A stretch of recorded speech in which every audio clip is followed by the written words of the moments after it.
13 Action News is getting change after a Muslim woman is forced to choose between her religion and a family meal at an iconic strip restaurant. A waitress asked her to remove her hijab, but now the eatery is changing its policy. Only on 13 Action News, she explains to reporter Parker Collins how being singled out made her feel.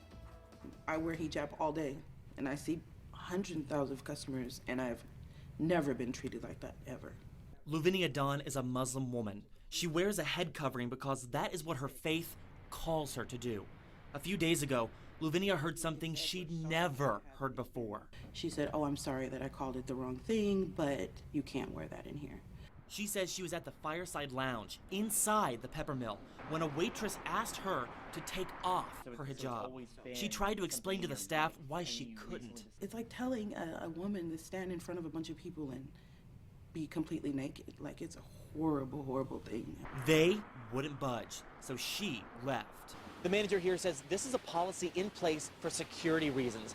No one can wear anything that would cover their heads inside the Fireside Lounge so that the cameras will catch their full face. It opens the door for this kind of bullying in public spaces where religious people aren't permitted. A manager told me over the phone this policy is only in place on the Strip and only in the Fireside Lounge. They've stood by it for 10 years, saying they've asked other Muslim women to take off their head coverings and asked people of the Jewish faith to remove their yarmulke. It's a huge deal for those who have committed themselves to it. It's an unthinkable crime, you might say. Peppermill said sorry over Facebook. Louvenia says she's reaching out to the ACLU. Parker Collins, 13 Action News.